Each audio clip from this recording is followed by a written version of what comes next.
আমাদের জন্য আল্লাহ নবীর আদর্শ কি রেখে গিয়েছেন? বিশ্ব নবীজি জনাবে মুহাম্মদুর রাসূলুল্লাহ সাল্লাল্লাহু আলাইহি ওয়াসাল্লাম এই পৃথিবীতে কষ্ট করে গেছেন। আল্লাহ নবীজি সাহাবীদেরকে বলছে, সাহাবীরা তোমরা আমার দ্বীন ইসলামটাকে পৃথিবীতে একেবারে ধ্বংস করে দিও না। আমার মৃত্যুর পরে এই পৃথিবীতে যখন আমি মুহাম্মদুর রাসূলুল্লাহ থাকবো না, আমার যখন বিদায় হয়ে যাবে গো, ও আমার সাহাবীরা, ইসলামটাকে তোমরা দাওয়াতের আমল করে করে দেশ বিদেশে গোটা দুনিয়ার ভিতরে কালেমার আলো পৌঁছায়া দিবা। সুবহানাল্লাহ। কোরআনের আলো পৌঁছায়া দিবা। কোরআনটা একটা আলোর মতো। এই যে কিছুক্ষণ আগে এই এলাকার ভিতরে বিদ্যুৎ চলে গেল, দুনিয়ার যত আলো ছিল কৃত্রিম আলোগুলো সব নিভে গেছে। কি বলেন? গেছে না? সব আলো বন্ধ হয়ে যায়। আর আল্লাহ রাব্বুল আলামিন যে আলো জ্বালায় ওই আলো কেউ বন্ধ করে দিতে পারে না। সূর্য কি পৃথিবীর কোনো ক্ষমতা আছে কেউ সূর্য আলোটাকে ঢেকে দিতে পারবে?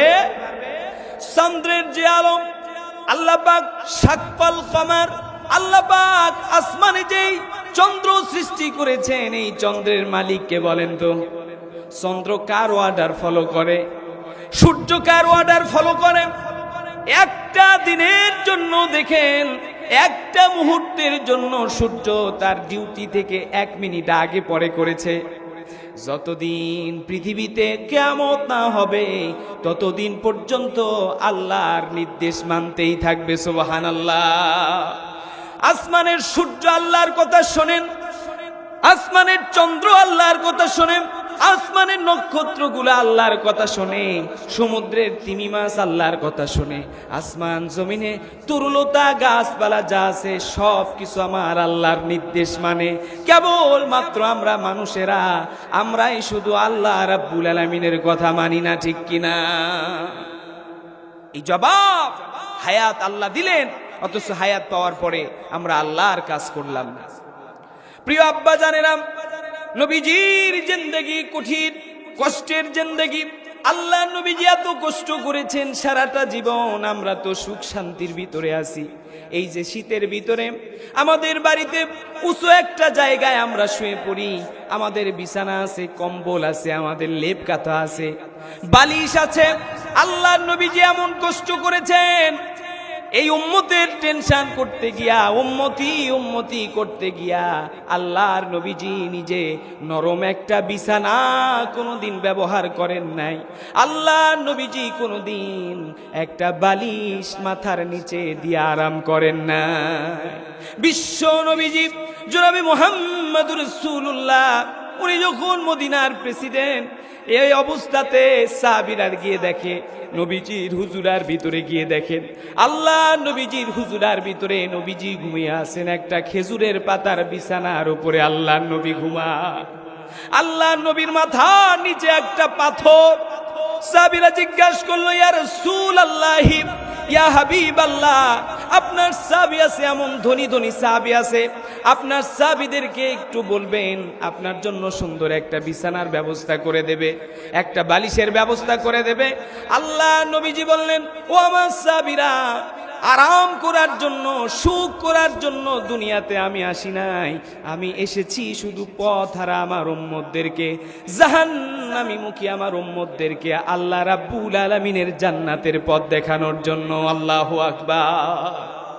আমার আল্লাহর হাবিব বিশ্ব নবী, দয়ার নবী, মায়ার নবী, দুজাহানের বাদশা, নিজের সুখের কথা কখনো চিন্তাও করেন নাই। এমনও জীবনের ইতিহাস আছে আল্লাহর নবীজি একদিন নয়, 2 দিন নয়, আমরা এক বেলা না খাইলে পরের বেলা আর চলতে পারি না, কষ্টে আমাদের শরীর একেবারে ভেঙে চলে যায়। আল্লাহর নবীজি একদিন নয়, 2 দিন নয়, 3 দিন যাবত আল্লাহর হাবিবের জীবনীতে আছে, খাইতে পারেন নাই, পেটের ভিতরে পাথর বেঁধে রেখেছেন। আল্লাহর নবীজিরা এমন কষ্ট দিয়েছে, কাফেরের বাচ্চারা নবীজিকে জেলখানার ভিতরে আটকে রেখেছে। শিয়াবে আবি তালিবের ভিতরে আল্লাহর হাবিবকে একদিন নয়, 2 দিন নয়, 1 মাস নয়, 2 মাস নয়, 3টা বছর আল্লাহ নবীজি মুহাম্মাদুর রাসূলুল্লাহকে বন্দী করে রেখে দিয়েছিলেন। আল্লাহর নবীজি যখন শিয়াবে আবি তালেবের ভিতরে ছিলেন, আল্লাহর নবীজিকে ও আমার আব্বা জানেরা খাবার দেয় নাই গো, তাদের অন্তরের ভিতরে একটু মহাব্বত হয় নাই, নবীজিরে একেবারে কষ্টের ভিতরে রেখে দিয়েছেন, খাবার পায় নাই, দুঃখ কষ্ট যন্ত্রণায় আল্লাহর নবীজি গাছের পাতা খেয়েছেন, গাছের যেই ছাল বাকলা ছিল এগুলো খেয়েছেন। আল্লাহ নবীজির জীবনীতে সুখ ছিল না, বিশ্ব নবীজি সারাটা জীবন আমাদের জন্য কষ্ট করেছেন। সুবহানাল্লাহ। আজ আমরা নবী চিনলাম না, আজকে আমরা নবীজির প্রতি ভালোবাসা বুঝলাম না। আল্লাহর নবীজির জীবনী থেকে দেখি আল্লাহর নবীজি সবচাইতে বেশি ভালোবাসতেন তার কলিজার টুকরা মেয়ে ফাতেমা। ফাতেমার নাম শুনেছেন? যেহেতু মা বোনেরা পর্দার আড়ালের আলোচনা শুনছেন, তাদের জন্য আমার আলোচনার একটু অংশ বলে দিই। ফাতেমা রাদিয়াল্লাহু তাআলা আনহা নবীজির কলিজার টুকরা মেয়ে ছিল ফাতেমা। আমাদের মেয়ে সন্তানদেরকে আমরা বেশি ভালোবাসি না কম ভালোবাসি? মেয়েদেরকে বেশি ভালোবাসি। মেয়েদের সন্তান যারা হয়, মেয়ের পক্ষের ছেলে মেয়েদেরকে, ওই নাতি নাতনিদেরকে কিন্তু নানারা বেশি ভালোবাসে, ছেলের সন্তানদেরকে দাদারা বেশি কম ভালোবাসে। আর ওই একই মানুষ যখন নানা হয়ে যায়, মেয়ের সন্তানগুলারে নানা বেশি মহাব্বত করে, ঠিক কিনা? আল্লাহ নবীজি মেয়ের সন্তানের বাবা, এজন্য বিশ্ব নবীজি হাদিস শরীফের ভিতরে বর্ণনা করেছেন, আল্লাহ নবী বলে, যারা মেয়ে সন্তানের বাবা, আমি মেয়ে সন্তানের বাবা, দুনিয়াতে যারা মেয়ে সন্তানের বাবা হবা, কিয়ামতের ময়দানে আল্লাহর ফায়সালা হলো আমরা উভয় মেয়ের সন্তানের বাবারা পাশাপাশি জান্নাতে অবস্থান করব। সুবহানাল্লাহ। নবীজির হাদিস, যার একটা কন্যা সন্তান তার একটা জান্নাত। সুবহানাল্লাহ বলেন। যার দুইটা কন্যা সন্তান তার দুইটা জান্নাত, যার তিনটা কন্যা সন্তান তার তিনটা জান্নাত।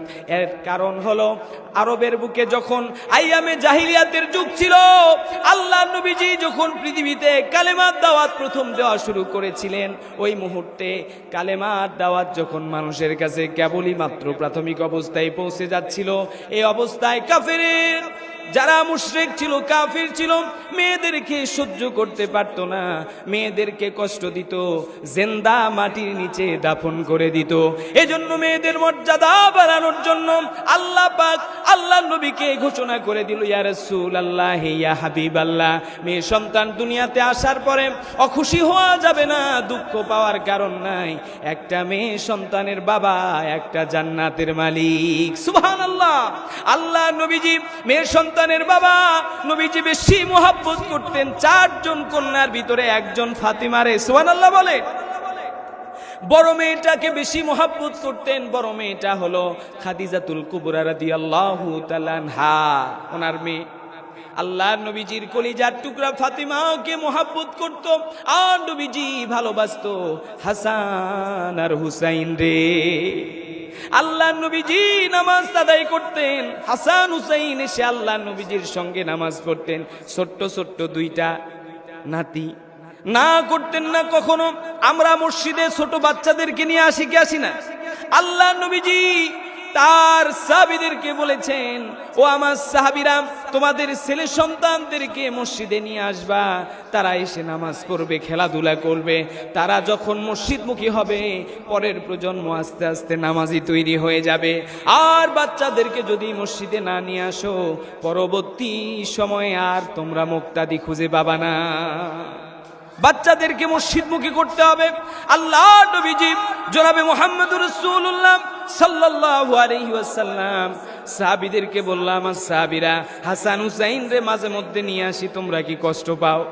সাহাবীরা বলল, ইয়া রাসূলুল্লাহ, ইয়া হাবিবাল্লাহ, না না, আমরা কষ্ট পাই না, হাসান হুসাইন আপনার কলিজার টুকরা, এটা আমরা জানি। নবীজি সাহাবীদেরকে বলল, আমার সাহাবীরা রে, হাসান হুসাইন রে যারা ভালোবাসে, আমি বিশ্ব নবী মুহাম্মদুর রাসূলুল্লাহ রে ভালোবাসে। আর আমার হাসান হুসাইন রে যারা কষ্ট দেয়, আমি মুহাম্মদুর রাসূলুল্লাহ রে কষ্ট দেয়। আল্লাহ নবীজি হাসান হুসাইন রে নিয়ে নামাজ আদায় করতেন। কখনো আল্লাহ নবীজি নবীজির শরীরের উপরে, আল্লাহ নবীজির পিঠের উপরে হাসান উঠে বসে থাকতো, হুসাইন উঠে বসে থাকতো। একটা দিন এমন হয়েছে, আল্লাহ নবীজির জীবনী থেকে দেখলাম বিশ্ব নবীজি ইমামতির মুসল্লায় নামাজ আদায় করে। নবীজি যখন রুকুতে যায়, রুকু দিলে দেখবেন অনেক সময় ঘোড়ার মতো সাইজ হয়ে যায় পিঠটা, কথা বলেন ঠিক কিনা? ঘোড়ার মতো পিঠ হয়ে যায়। হুসাইন লাফ দিয়ে আল্লাহ নবীজির কাঁধে উঠে পড়ে, ঘোড়ার উপরে। আল্লাহ নবীজি পিঠের উপরে উঠে হুসাইন বলে, চল ঘোড়া চল, চল ঘোড়া চল। আল্লাহ নবীজি কিছুই বলে না। রুকু থেকে দাঁড়াতে চায় কিন্তু দাঁড়াতে পারে না। চিন্তা করে আমি যদি আচমকা উঠে যাই, আমার হুসাইন জমিনে পড়ে গিয়ে আঘাত পাবে।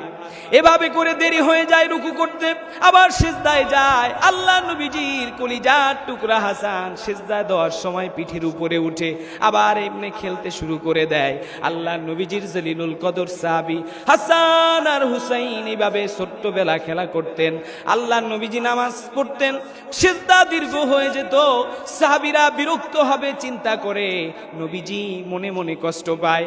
আল্লাহর পক্ষ থেকে জিবরাইল আমিন এসে বলে, আল্লাহ নবীজি গো, সিজদা উঠাবেন না, আপনার সিজদা যেমন দামি, হাসান হুসাইন আপনার পিঠের উপরে উঠে খেলা করলে তার চাইতে আমার আল্লাহর কাছে হাসান হুসাইনের খুশি আল্লাহর কাছে দামি।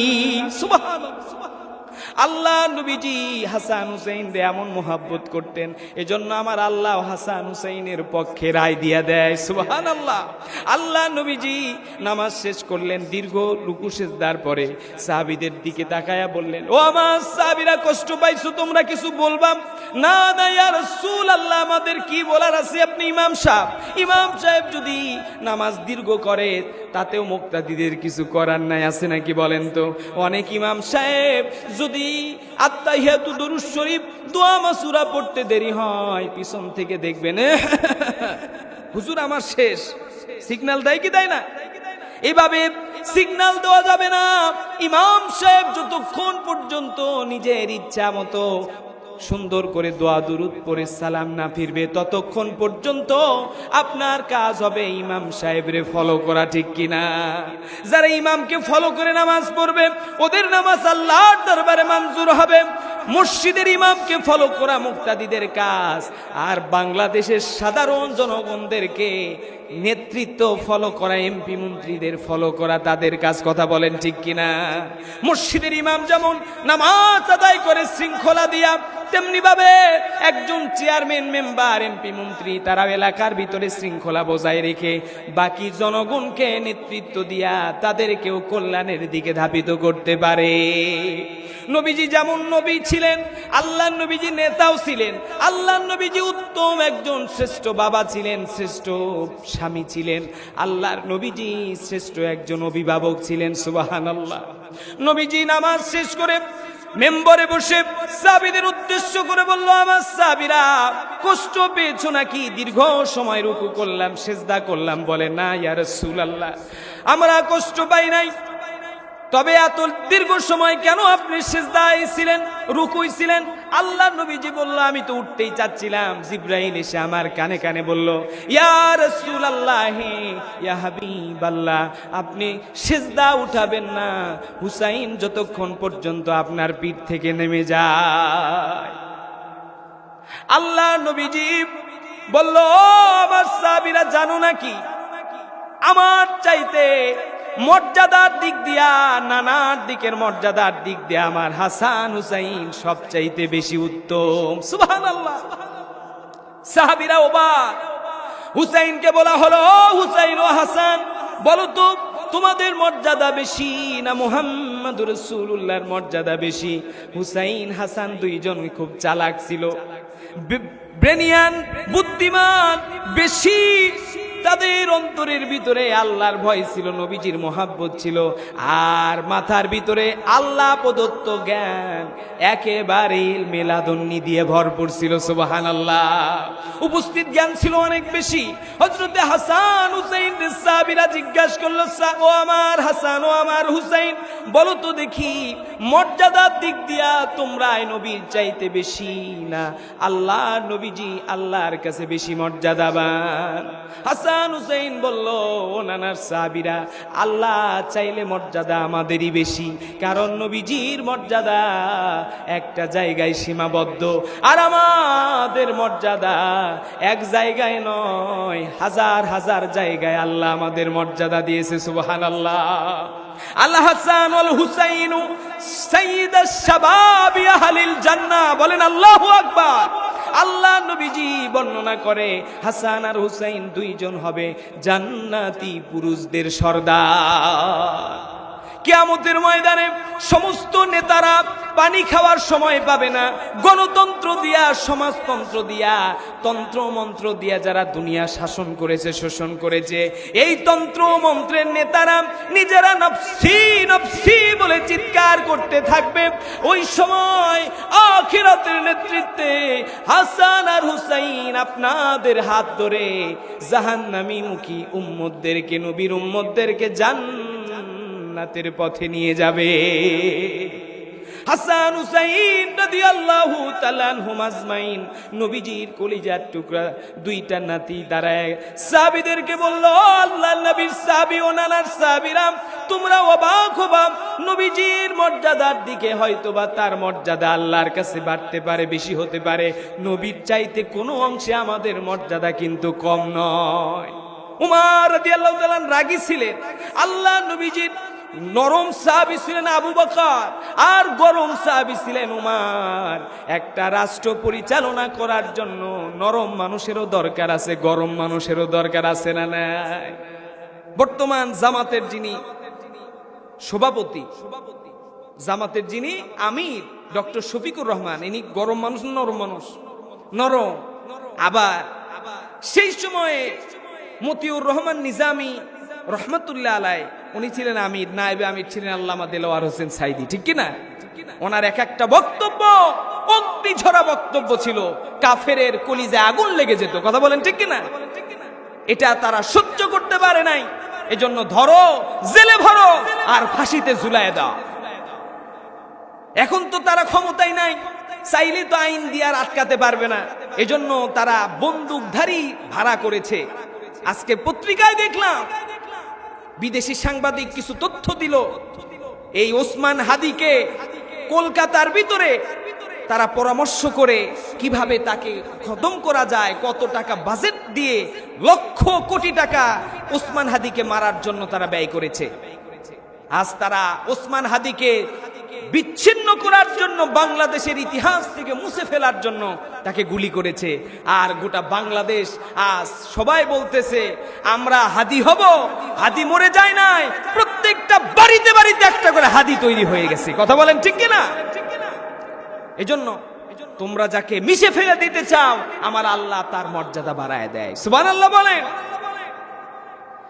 কারণ সম্মান দেওয়ার মালিককে বলেন, সম্মান দেওয়ার মালিক হলেন আল্লাহ। অপমানিত করে, নির্যাতিত করে, নিষ্পেষিত করে মাটির সঙ্গে মিশায়া দিতে পারে আমার আল্লাহ। কথা বলেন ঠিক কিনা?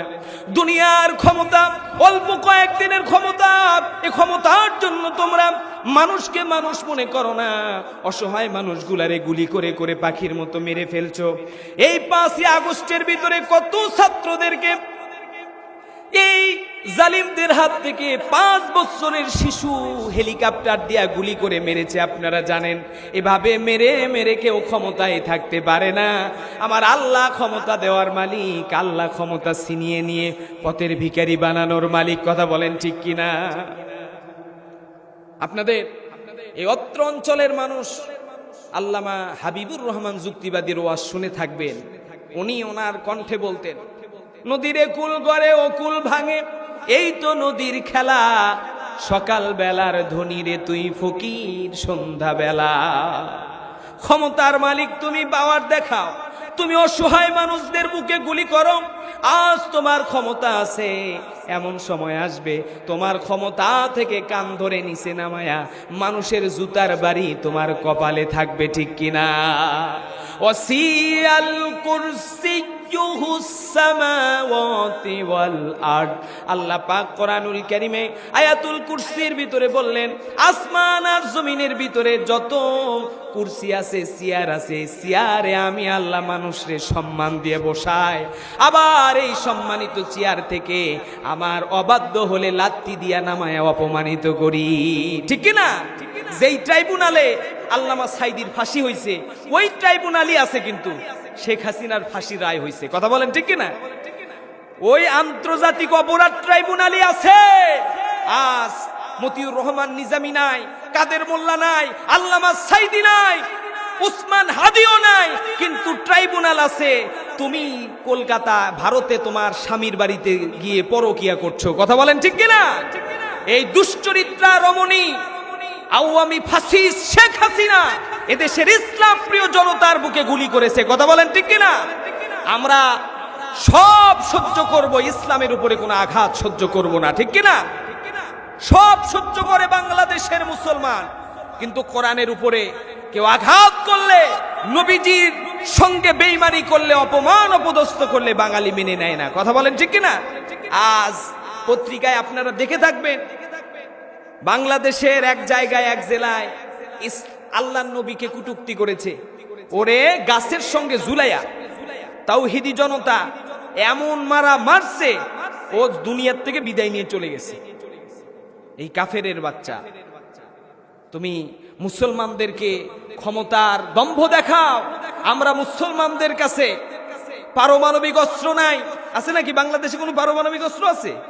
পারমাণবিক অস্ত্র আছে আমেরিকার কাছে, রাশিয়ার কাছে, ভারতের কাছে, পাকিস্তানের কাছে, উত্তর কোরিয়া, দক্ষিণ কোরিয়ার কাছে।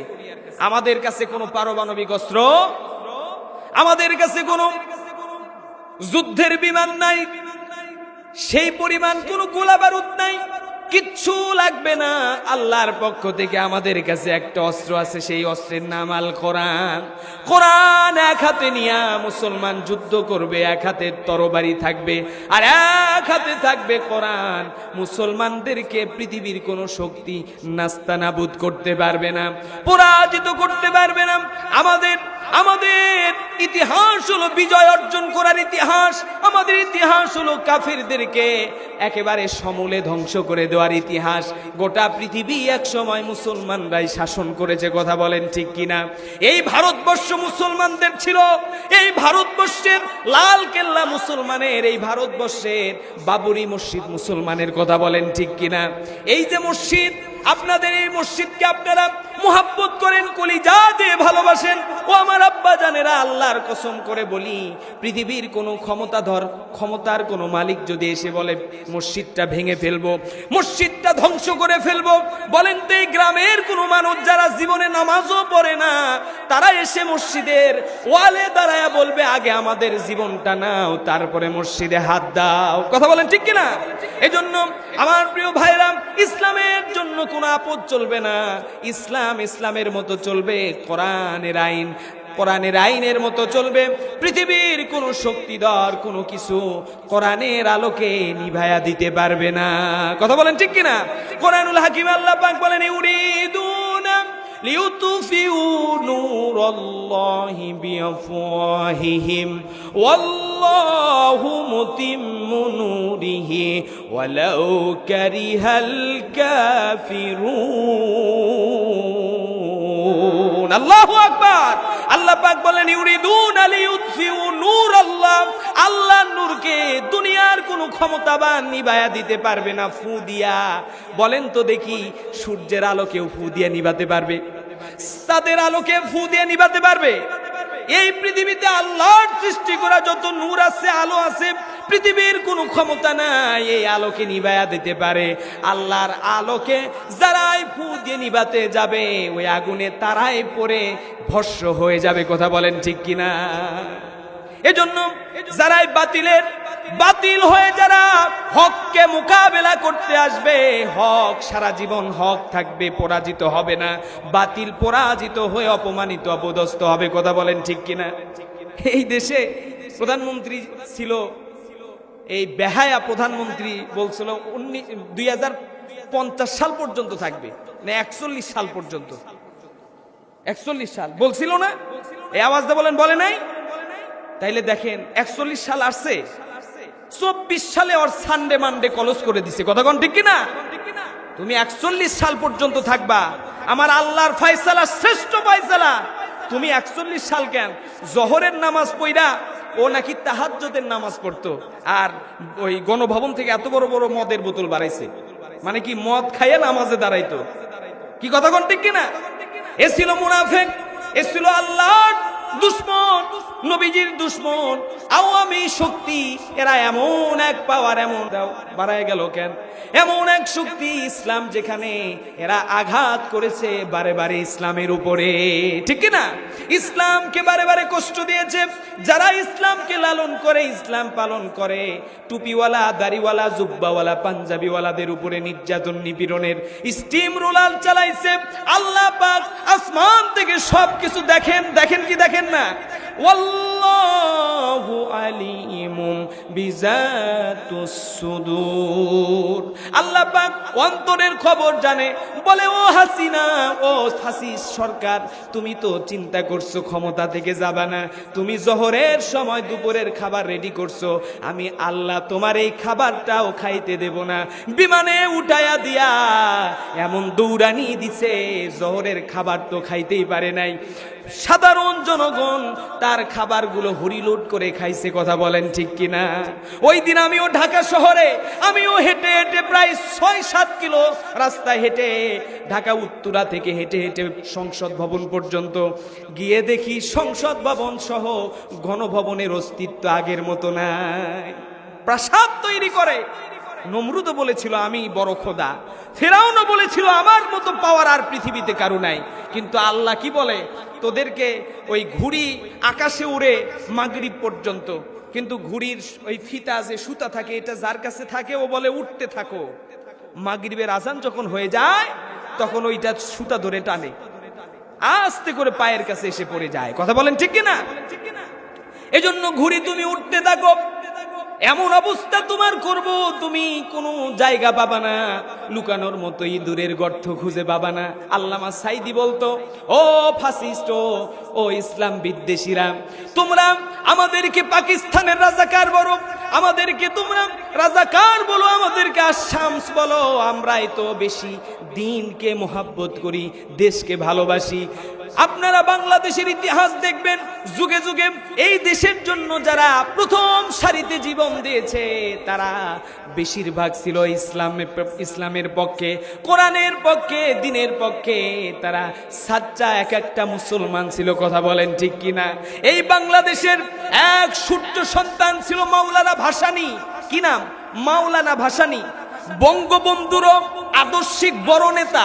আমরা যে বঙ্গবন্ধু বলি, আসলে বঙ্গবন্ধু এই উপাধিটা মাওলানা ভাসানী চুরি কইরা এই উপাধি এরে লাগাই দিছে। এর 14 গোষ্ঠী চোর। আপনারা অবাক হবেন, বঙ্গবন্ধু বৈধ কোনো সন্তান ছিল না। বঙ্গবন্ধু মুজিবর এ বৈধ কোনো বাবার সন্তান ছিল না। অবৈধ সম্পর্ক ছিল।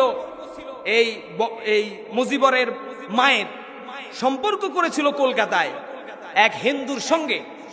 পরে যখন অবৈধ সম্পর্ক করে পেটে যখন এই শেখ মুজিবর আসছে, এরে আর মেনে নেয় নাই। এরে বলছে তোরে আর আমি নেব না। বিয়ের আগেই যদি সব হয়ে যায় তাহলে আর মানুষের বিয়ে করার দরকার আছে?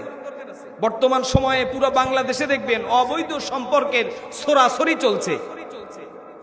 বৈধ সম্পর্ক হবেই না তো, কারণ আপনারা তো বিয়ে কঠিন করে ফেলছেন।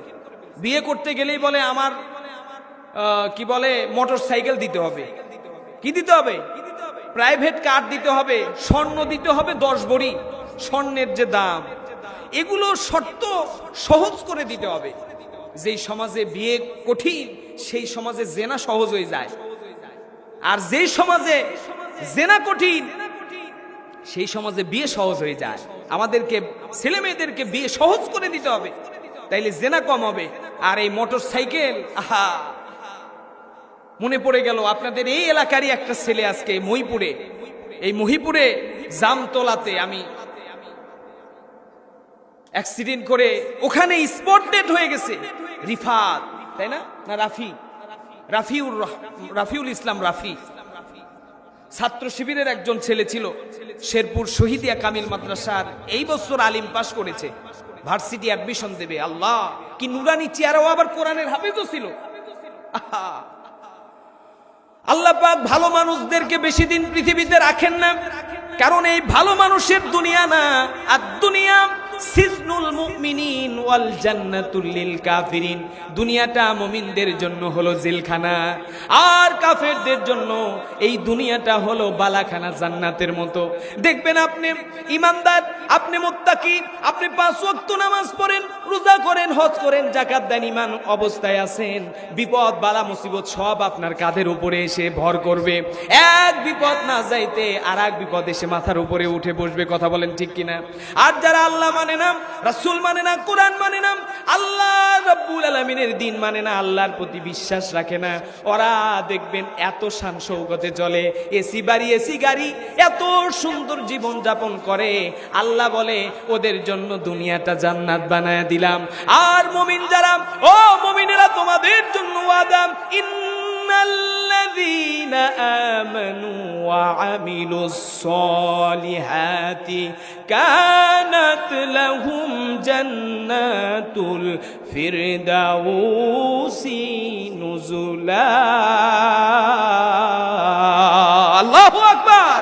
আল্লাহ পাক বললেন, ইন্নাল্লাযীনা আমানু ওয়া আমিলুস সলিহা, ও গোলাম, তোমরা যারা আমার ইবাদত করো, তোমরা যারা আমলে সলে করো, তোমরা যারা নামাজ পড়ো, সালাম দাও, সদুপদেশ দাও, মানুষকে দ্বীনের রাস্তায় ডাকো, আল্লাহর জমিনে আল্লাহর দ্বীন প্রতিষ্ঠিত করার আন্দোলনে যাও, যারা শহীদ হও, যারা সিদ্দিকিন সলিহিন, তোমাদেরকে আমি ওয়াদা দিলাম, ফাদখুলি ফি ইবাদি ওয়াদখুলি জান্নাতি। আল্লাহু আকবার। গোলাম, তোমরা চিন্তা করো না, তোমাদের জন্য আমার ওয়াদা, আল্লাহর ওয়াদা সত্য না মিথ্যা? ওয়াল্লাহু আলা কুল্লি শাইইন কদির। আল্লাহ সর্বশক্তিমান, আল্লাহর ওয়াদা সত্য, আল্লাহর ওয়াদা হক। আল্লাহ রাব্বুল আলামিন দুনিয়ার মানুষদের মতো মুনাফিক হতে পারে না। আমরা সকালে যে ওয়াদা দেই, দুপুরে সেটা ভেঙে ফেলি। কথা বলেন ঠিক কিনা? দুপুরে যে ওয়াদা দেই, রাতের বেলা ভুলে যাই। আর আমার আল্লাহ ওয়াদা করেছে, ফাদখুলি ফি ইবাদি ওয়াদখুলি জান্নাতি। গোলাম, আমার ইবাদত করবা, আমি আল্লাহ রাব্বুল আলামিন তোমাদের ইবাদতের বদৌলতে তোমাদেরকে আমি আমার জান্নাত দিয়া দেব। সুবহানাল্লাহ। যে কথা বলছিলাম, হাসান আর হুসাইন নবীজির কাঁধের উপরে উঠে খেলা করছে। আল্লাহ নবীজি সাহাবীদেরকে বলল, সাহাবীরা, জানো না কি মর্যাদার দিক দিয়া কিন্তু হাসান হুসাইন আল্লাহর কাছে অনেক দামি। হাসান হুসাইনকে প্রশ্ন করা হলো। ওমর রাদিয়াল্লাহু তাআলা বললেন, হুসাইন রে, তুমি তো সবার ছোট, পিচ্চি তুমি, বলো তো ও হুসাইন, তোমার মর্যাদা নবীজির মর্যাদার চাইতে বেশি কেমনে হয়? আল্লাহ নবীজির জলিলুল কদর সাহাবী, নবীজির কলিজার টুকরা হুসাইন বলল, ও নানার সাহাবী ওমর, তুমি জানো নাকি আল্লাহ রাব্বুল আলামিন এমন মর্যাদা আমাদেরকে দিয়েছে, তোমার নবীকে তুমি জিজ্ঞাসা করো নবীজির আব্বার নাম কি? আল্লাহর নবীজির আব্বার নাম ছিল আব্দুল্লাহ। কি নাম? নবীজির আব্বার নাম ছিল আব্দুল্লাহ। হাসান হুসাইন বলে, ও নবীর সাহাবীরা, জানো নাকি, জানো নাকি আমার আব্বার নাম আলী কাররামাল্লাহ, যার ব্যাপারে নবীজি বলেছেন, আনা মাদিনাতুল ইলমি ওয়া আলিউম বাবুহা। আল্লাহু আকবার বলে। আল্লাহ নবীজি বলেছে, জ্ঞানের শহর হলো আমি মুহাম্মদুর রাসূলুল্লাহ সাল্লাল্লাহু আলাইহি ওয়াসাল্লাম, আর এই শহরে প্রবেশের দরওয়াজা হলো আলী। সুবহানাল্লাহ। আবার আলীকে বলা হতো শেরে খোদা। আল্লাহর পক্ষ থেকে শের মানে হলো টাইগার, রয়্যাল বেঙ্গল টাইগার আছে না নাই? বাঘ বলা হয় আল্লাহর পক্ষ থেকে। শেরে খোদা আলী রাদিয়াল্লাহু তাআলা ওনার শরীরের ভিতরে এমন পাওয়ার দিয়েছিলেন, আমার আল্লাহ রাব্বুল আলামিন আলী রাদিয়াল্লাহু তাআলা যেই যুদ্ধের ময়দানে সেনাপতির দায়িত্ব পালন করেছেন, ওই যুদ্ধের ময়দানে বিজয়ী বীর হয়ে ফিরে এসেছে। সুবহানাল্লাহ। যুদ্ধের প্রয়োজন আছে না নাই বাপজান? যুদ্ধ করা লাগবে, যুদ্ধ করে মরতে হবে। ঘুমায়া ঘুমায়া মারা গেলে সেই মৃত্যুর দাম আছে? আল্লাহ নবীজি এবার বলে, ও নানা সাহাবীরা, আমার নানার আব্বার নাম কি? বলে আব্দুল্লাহ। আমার আব্বার মর্যাদা বেশি। আব্দুল্লাহ, আল্লাহর নবীজির আব্বার মর্যাদার চাইতে আমি হাসান হুসাইন আমাদের বাবার মর্যাদা আল্লাহর কাছে বেশি। সুবহানাল্লাহ। বলে ও নানার সাহাবীরা বলো তো আমার নানার মার নাম কি? বলে নানার মায়ের নাম আমেনা। বলে এইটুকুই শেষ, আমার আমেনা পর্যন্ত, আমেনা রাদিয়াল্লাহু তাআলা আনহা, আমেনা পর্যন্তই শেষ। তোমরা জানো নাকি আমার মার মর্যাদা কেমন? বলে কি মর্যাদা? বলে ফাতিমাতুস সাইয়্যিদাতুন নিসাই আহলিল জান্নাহ। আল্লাহু আকবার।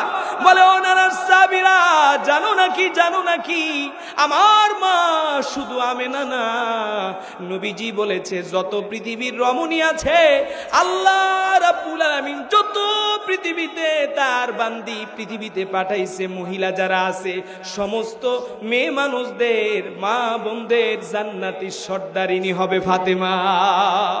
আমার মা আমেনারও সেই দিন সর্দারিনী হবে। মার দিক দিয়ে আমার মর্যাদা হাসান হুসাইনের মর্যাদা বেশি। বলে ও নানার সাহাবীরা বলো দেখি, ও নানার সাহাবীরা তোমার নবীজির নানার নাম কি? নানার নাম ওহাব জহুরি। বলে তোমরা জানো নাকি নবীর সাহাবীরা আমার নানার নাম কি? এই কথা বলতে দেরি ওমর রাদিয়াল্লাহু তাআলা এর চোখের ভিতরে দর দর করে পানি পড়া শুরু হয়ে গেল। হযরত ওমর ফারুক রাদিয়াল্লাহু তাআলা কান্না শুরু করে দিল। বলে ওহাব জহুরির মর্যাদা সম্পর্কে আমি বলবো, হাসান হুসাইন তোমাদের বলা লাগবে না। ওহাব জহুরির পৃথিবীর কেউ চিনবে না, ইতিহাসে তাদের নামও মনে রাখতেও পারে নাও পারে, তবে হাসান হুসাইন রে, ও মুহাম্মদুর রাসূলুল্লাহর নাতিরা, তোমরা জেনে রেখে দাও, শুনে রেখে দাও, নানার দিক থেকে তোমাদের মর্যাদা আল্লাহর কাছে বেশি। আল্লাহ নবীজির নানার মর্যাদা তো দুনিয়াতে নাই, কিন্তু তোমরা জেনে রাখো তোমার নানার মর্যাদা আল্লাহ পাক আসমানের নিচে জমিনের উপরে আল্লাহর পরেই মর্যাদা। সুবহানাল্লাহ।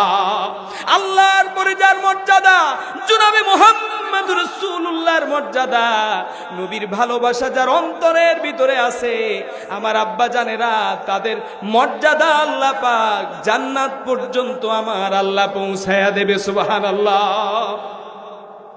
আমরা নবীকে ভালোবাসতে পারলাম না বাপজান, নবীর মোহাব্বত আমাদের অন্তরের ভিতরে লালন করতে পারলাম না। নবীজির মোহাব্বত যদি করতে চান তাহলে নবীর প্রতি ভালোবাসা সৃষ্টি করতে হবে। নবীর প্রতি মোহাব্বত যদি করতে চান নবীর প্রতি ইশক বাড়াতে হবে। কেমনে বাড়াবেন? নবীজির ভালোবাসা কেমনে পাবেন?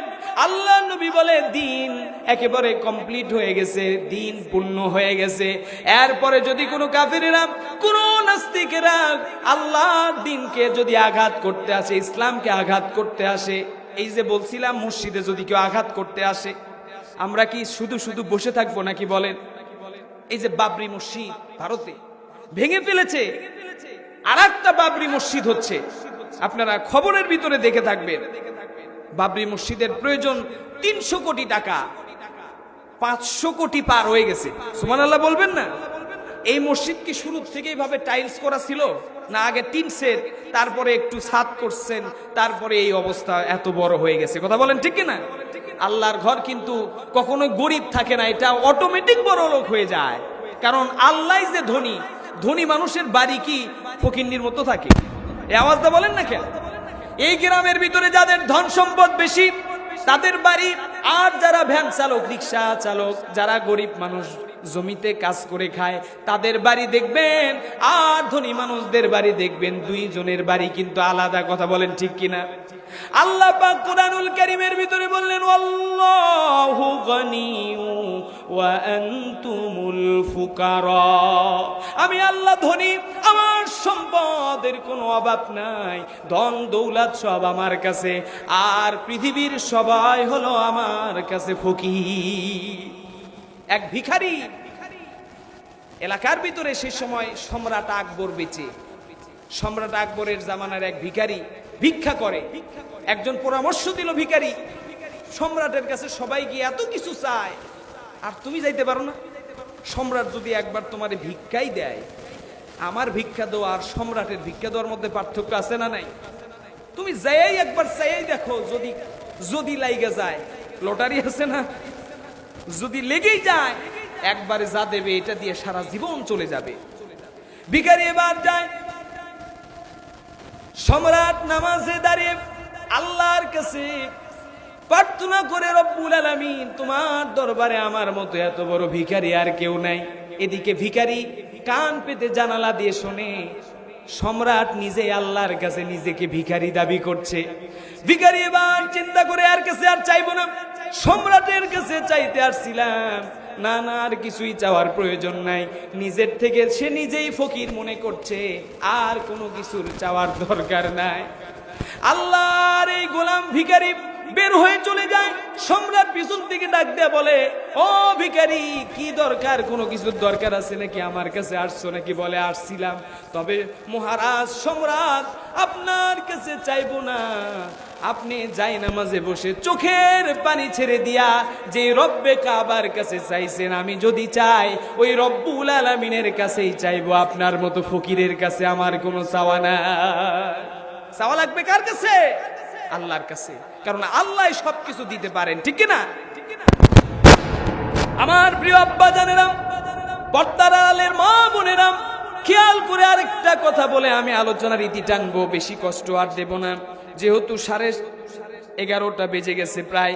আমরা এখন দোয়ার দিকে যাব, তার আগে একটা ছোট্ট একটা ঘটনা বলে যায়। ও আমার আব্বা জানেরা, মৌত কখন আসবে বলার কোনো সুযোগ আছে নাকি বলেন তো? মরণ থেকে যেথায় পালাও, মরণ তোমায় লইবে ঘিরি, যদিও তুমি আকাশ পানে লাগিয়ে ওঠো সিঁড়ি। সিঁড়ি বেয়ে যদি আকাশে উঠে যান, আজরাইলের হাত থেকে বাঁচতে পারবেন? প্রত্যেক দিন তো মসজিদে আসে যারা 5 ওয়াক্ত নামাজ পড়েন, এই যে খাটিয়া প্রত্যেক দিন দেখেন না? কোনদিন একটু 1 মিনিট দাঁড়ায় খাটিয়ার দিকে লক্ষ্য করে দুটা প্রশ্ন করবেন, খাটিয়া কবে যাবা আমার বাড়িতে? ও আমার আব্বা জানেরা, উসমান হাদিরে বলা হয়েছিল, হুমকি দেওয়া হয়েছিল, তোরে দুনিয়াতে থাকতে দেব না, বিশাল বড় একটা কফিন তৈরি করে রাখ। উসমান হাদি বীরের মতো উত্তর দিয়েছিল, আমি হারাম খেয়ে শরীরটারে এত বড় মোটা তাজা বানাই নাই যে আমার জন্য স্পেশাল কফিন লাগবে, আমার জন্য স্পেশাল কফিনের দরকার নাই, নরমাল সাদা সিধা ছোট্ট একটা কফিনের ভিতরে রাখলেই হয়ে যাবে। বীরেরা আগেই বুঝতে পারে শাহাদাতের মর্যাদা যারা পায়, শাহাদাতের মর্যাদা আমার আল্লাহ যাদেরকে দেয়, তারা আগেই বুঝতে পারে তারা শহীদ হয়ে যাবে। আল্লাহর এই গোলাম উসমান হাদি, 2টা ছোট্ট একটা বাচ্চা আছে, তার বয়স হলো 10 মাস। কয় মাস? 10 মাসের একটা ছোট্ট বাচ্চা এতিম হয়ে গেল। এই বাচ্চার আব্বা আব্বা বলে আর ডাকতে পারবে না। কাফেরের বাচ্চারা, আল্লাহর নবীর দুশমনেরা হাদিকে সহ্য করতে পারে নাই। যুগে যুগে যারা বিপ্লবী হয় তাদেরকে হত্যা করে জমিন থেকে ইসলামকে ধূলিসাৎ করার পায়ে তারা করে, ঠিক কিনা? কিন্তু ওই যে বলছিলাম, ইউরিদুনা লিইউতফিউ নূরাল্লাহ, আল্লাহর নূর, আল্লাহর আলোকে পৃথিবীর কোন কাফেরের বাচ্চা ফু দিয়া নিভাইতে পারবে না, কারণ এই নূরের যে মেন সুইচ, এই সুইচটা আল্লাহর আরশে আজিমে। সুবহানাল্লাহ। ওসমান হাদিরে মেরে, তুমি ভেবেছিলে এক ওসমান হাদিরে মারলে বাংলাদেশের এই বিজয় বিপ্লব এটা একেবারে বন্ধ হয়ে যাবে? আজকে শাহবাগের দিকে তাকান, শাহবাগের নামই পরিবর্তন হয়ে গেছে। ছাত্র জনতা বলেছে শাহবাগ আর শাহবাগ থাকবে না, এটা হাদি চত্বর হবে। আজ সেখানে জুমার নামাজ হয়েছে। ছাত্র জনতার আধ্যাত্মিক নেতা জসিম উদ্দিন রহমানী হাফিজাহুল্লাহ, উনি নিজে ইমামতির দায়িত্ব পালন করেছেন। এক পাশে বিক্রমপুরী আর এক পাশে রফিকুল ইসলাম মাদানী। রফিকুল ইসলাম মাদানী ছোট্ট মানুষ ছিলেন তো আপনারা? এই মাদানী জেল খেটেছে, বলেছিল আমরা বাংলাদেশের কোন আইন মানি না, রাষ্ট্রপতি মানি না, প্রধানমন্ত্রী মানি না, আমরা মানি কেবলমাত্র আল্লাহর আইনকে। কথা বলেন ঠিক কিনা? এখনো বলি, আমরা ডক্টর ইউনূসকে ভালো মনে করছিলাম, এই অভ্যুত্থানের পর ফাসিস্ট যখন ভারতে পালায় গেছে, ওরে নিয়ে চেয়ারে বসাই দিয়ে ভাবছিলাম এই মানুষটা মনে হয় ভালো, কিন্তু সুদখোর হারাম খায়া কোনো সময় মানুষ কোরআনের পক্ষে থাকতে পারে না। কথা বলেন ঠিক কিনা? এই ভদ্রলোকের মুখোশ পরে এ আমাদের ইসলামের ক্ষতি করে। কোরআন বিরোধী আইন হয় বাংলাদেশে, ইসলামের বিরুদ্ধে যারা কথা বলে তাদের বিপক্ষে গিয়ে আবার তারা বিবৃতি দেয়। এই যে ডেইলি স্টার, প্রথম আলো তো নয়, এটা প্রথম অন্ধকার, ঠিক কিনা?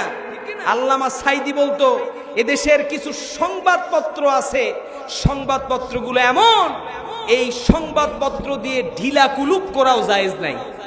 এত নিকৃষ্ট মানের সংবাদপত্র বাংলাদেশে আছে, এরা শুধু ইসলাম বিদ্বেষী লেখালেখি করে, ইসলামের পক্ষে এদের কোনো কলম চলে না।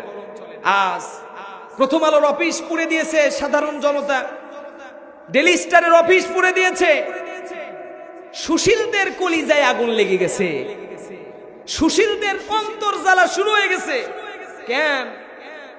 2013-14 সালের ওই দিকে কাদের মোল্লাকে যখন ফাঁসিতে ঝুলাইছে, কাদের মোল্লার নামের শুরুতে শহীদ লিখেছিল, এজন্য সংগ্রাম পত্রিকার যিনি সম্পাদক ছিল তারে মব করে অফিস ভেঙে পত্রিকা অফিস সব খান খান করে ফেলে দিয়েছিল।